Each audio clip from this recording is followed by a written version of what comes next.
Warning: the following video contains spoilers for the following: Mobile Suit Gundam Unicorn, Hathaway's Flash, Gundam F91, Crossbone Gundam Ghost, Crossbone Gundam Dust, Crossbone X11, Victory Gundam Outside Story, Project Exodus, Gaia Gear, and G Savior.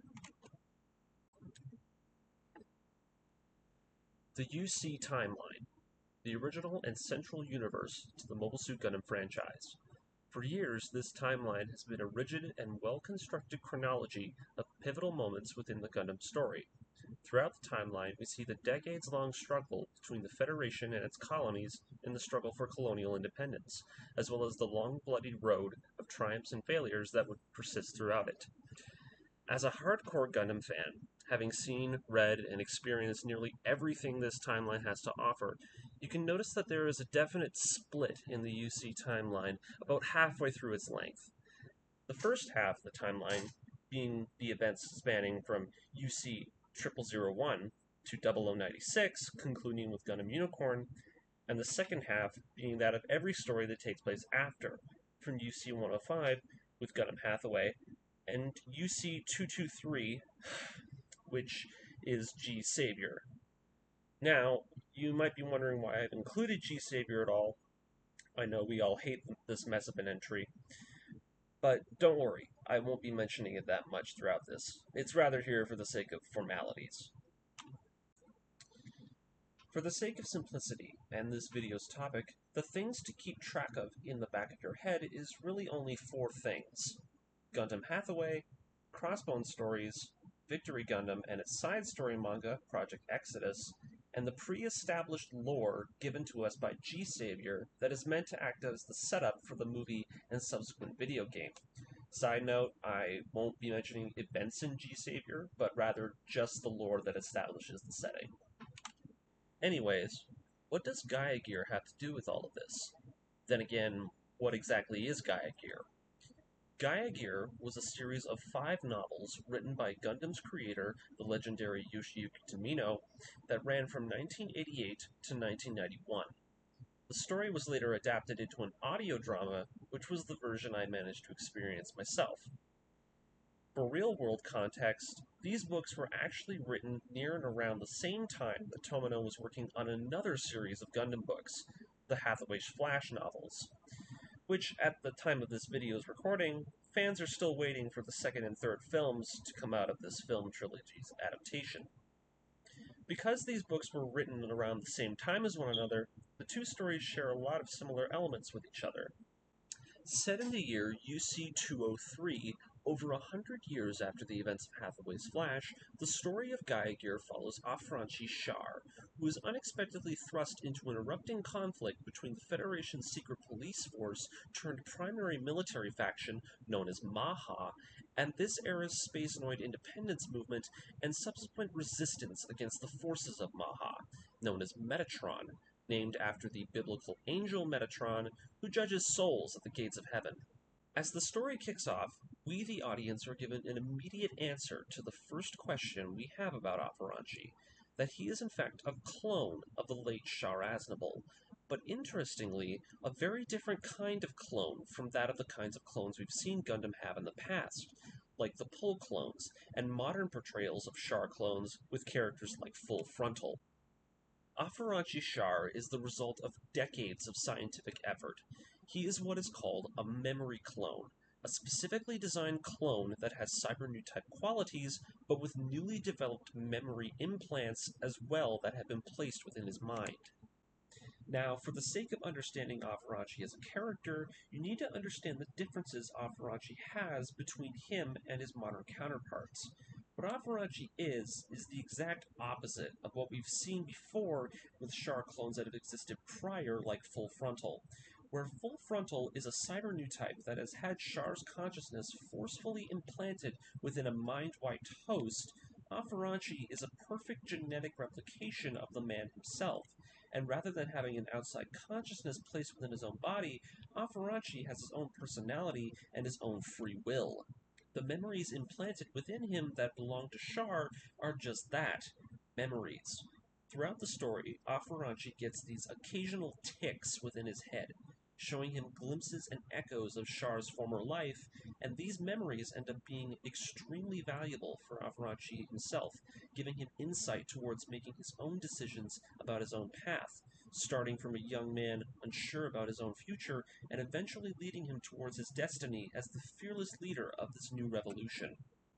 Now, dialing things back from the main plot, the story of Gaia Gear is very interesting. Sunrise, Bandai, and even Tomino himself have stated that Gaia Gear is not canon and not related to the UC timeline. Rather, it exists in its own self-contained timeline adjacent from the main one. With the story of Gaia Gear being set 100 years after the original story, many casual fans can easily brush off Gaia Gear as a weird one-off, with no impact on the greater timeline at large, with subsequent later entries filling in the gaps after the UC 100s like F91, Crossbone, and Victory. But here's where things get odd. If you factor in G Savior and the lore that intercedes it and Victory, Gaia Gear, in a way, still works. Now, getting into the greater lore at large, and the more recent lore, in UC 0096, Laplace's box is opened. The citizens of the Earth Sphere are told the truth about the origins of the Spacenoid independence movement and the manipulations from the Vist Foundation, Federation, and Anaheim that led to the many wars between Earth and Zeon. In the final episode of Gundam Unicorn, Cyan Vist speaks to Mineva Zabi about the future of the Earth Sphere, that with the opening of Laplace's box, there are a multitude of possibilities that could occur with its unveiling. One idea is that of a movement that might one day emerge to enforce the Laplace Edict, reinvigorating the Spacenoid independence movement in the future.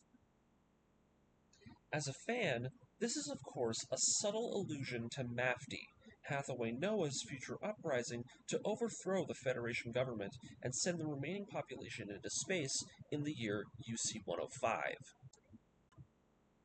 This, of course, at least by the original novel's ending, fails. The MAFTI uprising is quelled and Hathaway is eventually executed, leaving the Federation still in control in the end, but the Laplace Edict still did something bigger, something more gradual. It actually spells the slow decline and eventual downfall of the Federation, leading it to the state we see it in later entries like F91 and Victory. The Federation over the decades slowly begins losing their political grip on the actions of the colonies, leading to the rise of other factions like Cosmo Babylonia, the Jupiter, and Zanskar empires. But the interesting thing about these conflicts is that the Federation, through each one of these periods, the Cosmo-Babylon War, the Jupiter Empire War, and later the Zanskar War, the Federation loses even more control of its colonies as these events progress, and Anaheim, no longer able to hold its monopoly over arms manufacturing and mobile suit development, can no longer manipulate events to ensure their financial security over the Earth sphere. During F91, their forces are underprepared for the danger and threat that Crossbone Vanguard poses, and almost lets a Spacenoid aristocratic state emerge from the newly rebuilt colonies at Side 4. During Crossbone Gundam, the Federation shows no care about the coming invasion from the Jupiter Empire, as well as their dangerous stockpile of nuclear weapons that they intend to use against the Earth. They even fall for the same similar subterfuge that Char Aznable used on the Federation to steal Axis. It's only when Crossbone Vanguard fights back to protect the planet after the Federation is betrayed do they intervene and help defeat the forces of Jupiter. And lastly, the Federation's presence is practically non-existent by the time of Victory Gundam, leading to Earth being invaded by the Zanskar, only to be defeated by the Ligue Militaire and whatever forces the Federation still has under its control. Now, how does Gaia Gear fit in? Well, in Victory Gundam, it's not stated what happens next, at least clearly. Rather, we really need to look at G Savior to fill in these small gaps. After the Zanskar War, there are very sparse tidbits of lore that exist afterwards, one of which, though, is a mention to an era dubbed the Warring Space States period, a briefly mentioned piece of lore from G. Savior.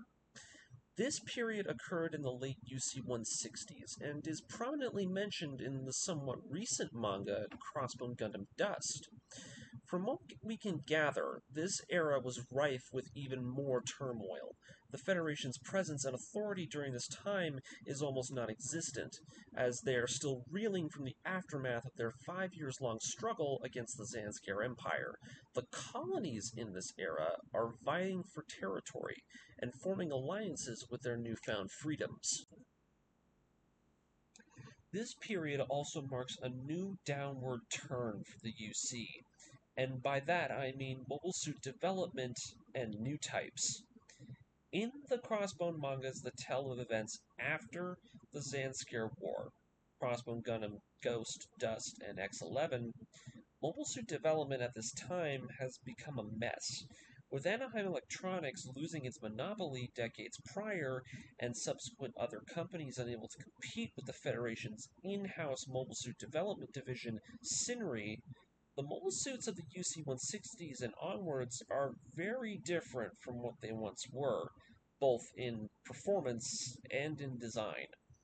Technology has begun to even regress as well.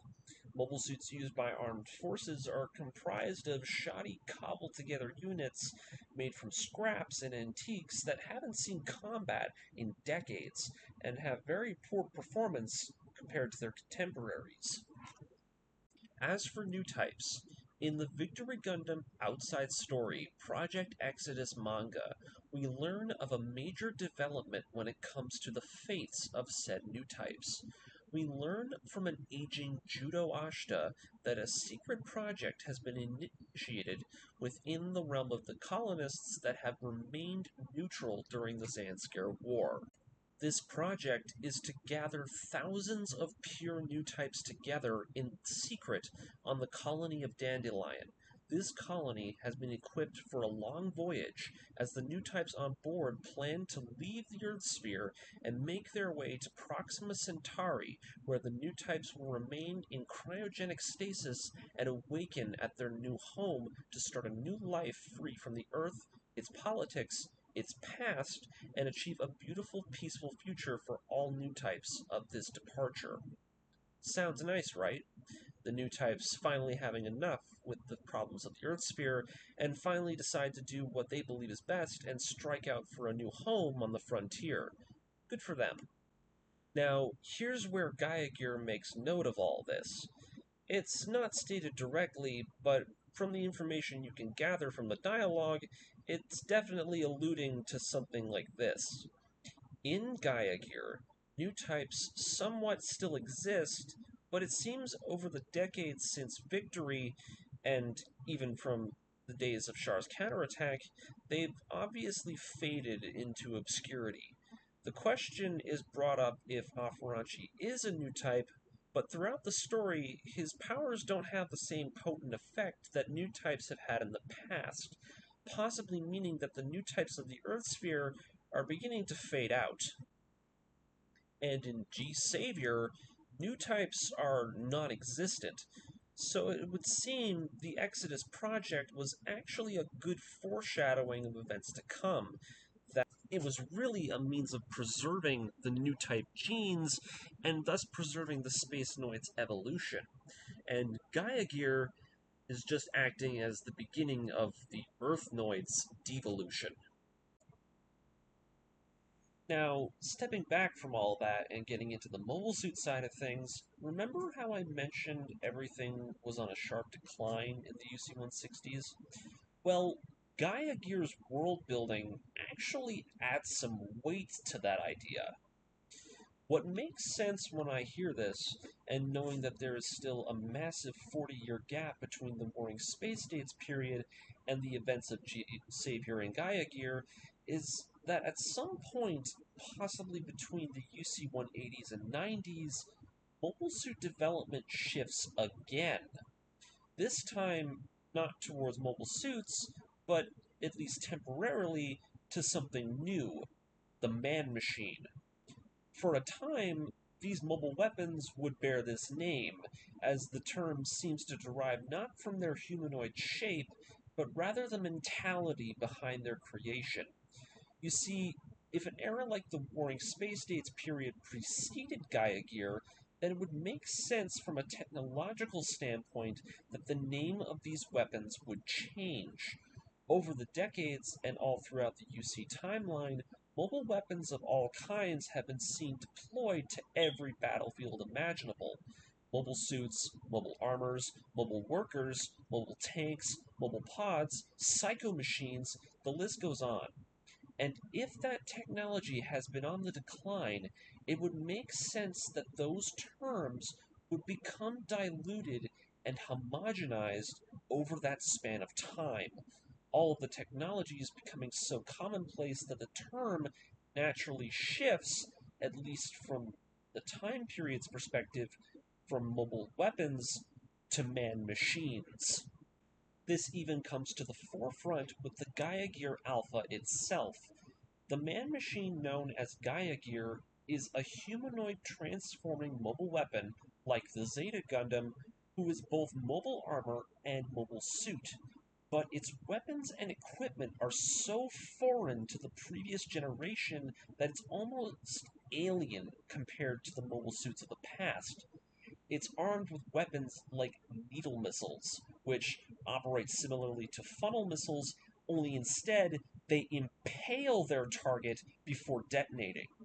And he also has weapons like the Sand Barrel, which is an airburst projectile weapon that targets missiles and funnel weapons, specifically just like how the Unicorn is an anti-psycho machine mobile suit.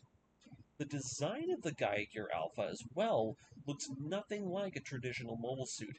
Its body is skinny and angled in strange, almost alien ways. Not only the Gaia Gear, but also other man machines of this era too. The Brahm Texter, with its spiky and sharp angled plates, yet also has a weird, sleek fighter craft transformation. The Gidskis that takes design elements from the almost 110-year-old prototype of the O and the Gussa, whose design more resembles a modern-day sports car rather than a mobile suit. If you look at all these man machines, they really show how the technology has changed.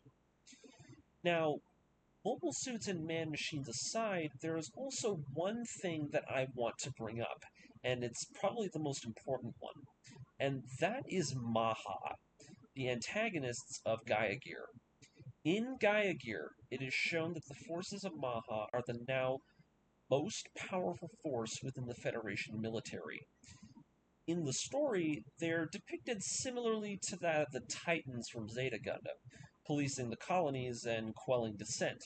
However, what makes Maha such an interesting enemy is who they once were and what they have become. You see, Maha isn't just another Federation task force like the Titans who's gained absurd levels of power. We've actually met them before Gaia Gear. You see, Maha is short for the Manhunter Agency. Yes, these Manhunters.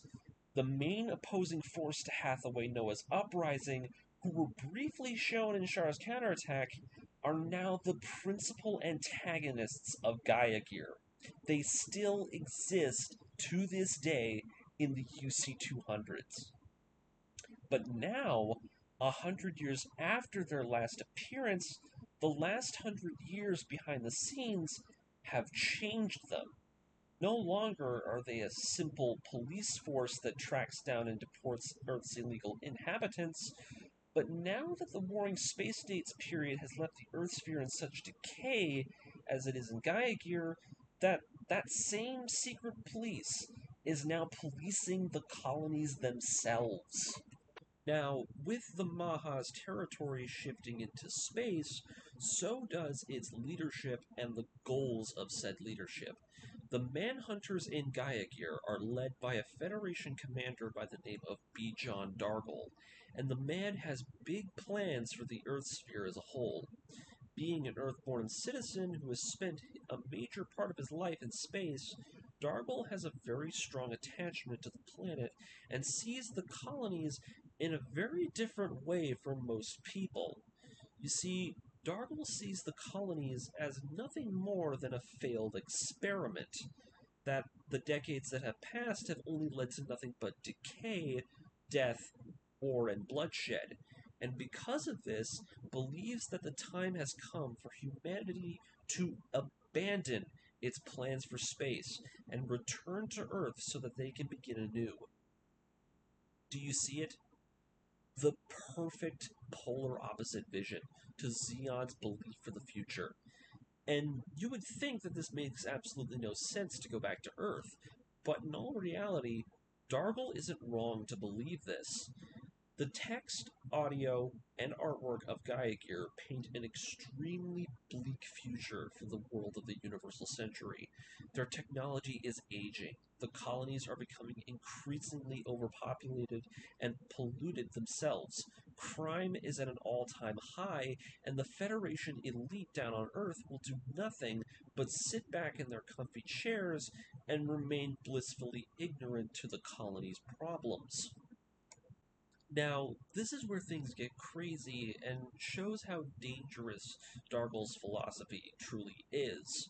Dargle's plan in Gaia Gear is to use the forces of Manhunter, whose forces basically consist of most of, if not all, the Federation's current standing military assets in space, which at this point is a lot of manpower, to forcefully usurp the Federation and seize control of both the colonies and Earth so that Dargle can enact his own Earth remigration plan.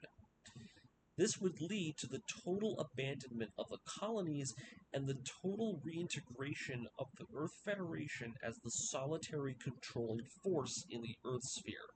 And guess what? For the most part, he succeeds, at least in the part in which he temporarily usurps the Federation. The Federation at this point in Gaia Gear have no control over their own forces, and Dargle's plan goes off without a hitch. He manages to seize control of the Earth and the Federation government, but fails to take control of the colonies by the end of his fight with Metatron. He is killed by Alpharanchi, and his plans for Earth fail. Maha is disavowed and excommunicated by the Federation at large, and the resistance movement known as Metatron at large disbands after abandoning Alpharanchi and his own forces to fight the remaining battle against Manhunter on Earth. Seeing as Alpharanchi was not what they were looking for in a leader, and their only interests at this point now are the preservation of the colonies. The group goes their separate ways, seeing as the enemy was vanquished and their plans never make it to fruition. Now, is it just me, but doesn't this moment sound like the perfect tipping point that leads to G Savior? G Savior is set in the year UC 223, 20 years after the supposed events of Gaia Gear. The Federation finally collapses in UC 218 after a series of failed attempts to prevent a series of small uprisings from occurring in the colonies. Now, what that sounds like, at least to me, is Metatron returned to the colonies after abandoning Alpharanchi to his own devices, and after the Federation disavowed its own military police, immediately proclaimed independence from the now weaponless Federation. The Federation, which had just disbanded and removed the only strong enough military force to stop them. Without the forces of Manhunter to police the colonies, the Federation wouldn't be able to do anything to stop the avalanche of revolutions that would follow. What all this comes down to is the Federation's true final nail in the coffin would be the Maha's coup. You see it? It all began with Laplace's box, which lessened their grip on the colonies, and over decade after decade after decade of failing to prevent the revolutions from hitting them, they let go more with each successive blow. leading to them being nearly usurped by their own military in a failed coup, and then losing any remaining means of asserting their control over everyone else after they cut them off. From this act, Spacenoid independence would be achieved, but not with the new types at the helm. The new types who saw the writing on the wall and left before they were swallowed up by the coming waves. And throughout all this, mobile suits, with their technology becoming so decrepit and diluted to the point they were briefly called by a different name, endured it all and came out the same as they ever were, with technology steadying its ground and becoming mobile suits that they once were.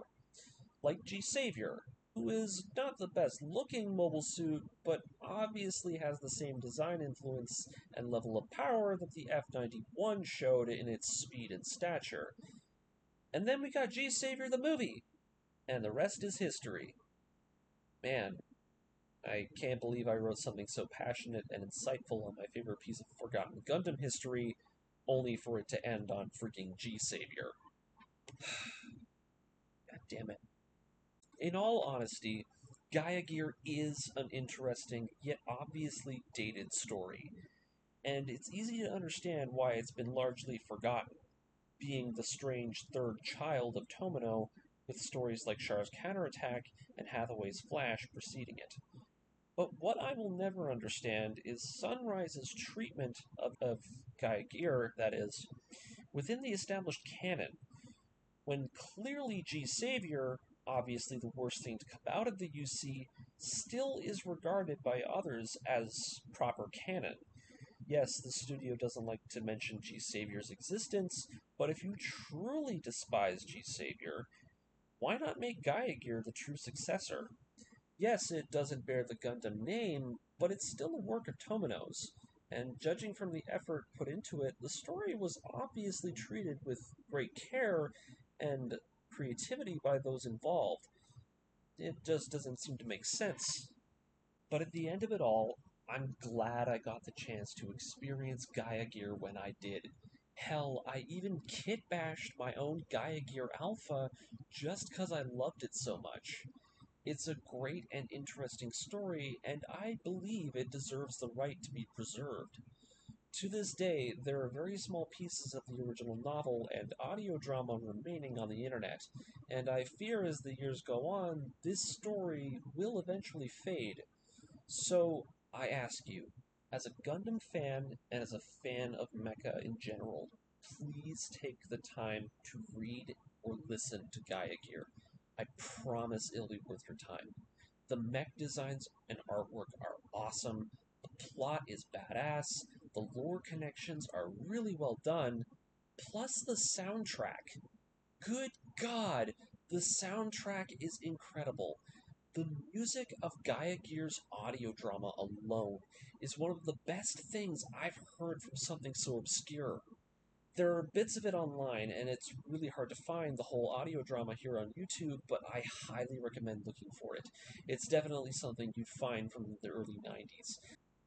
Finally, I hope you share this video with others. Gaia Gear deserves more attention and deserves more recognition with the Gundam community that it's gotten over the decades. It's very good. Amazingly, it is also much darker than any other UC story from the time, and it plays itself very seriously compared to other stories set in the late UC. There is one scene in particular that is in the second half of the story that involves Afarachi's rival pilot, which I won't say because this video could get censored. It includes something extremely mature and graphic for a Gundam story to have a scene included of. Yet, nonetheless, makes you absolutely despise the guy and pump your fist in the air when Afarachi kicks his ass in the end. Alright, that's it for this video. I wrote this script over a whole weekend, and I hope I can get this video done at some point soon. So, uh, that'll be it. At some point, I would really like to do a plot breakdown of Gaia Gear, going more into depth with the story and the characters, but that's a video for another time, and it's probably going to be a larger project than this video. Anyways, that'll be it, and I hope to see you guys later. check out Gaia Gear, and have a good day.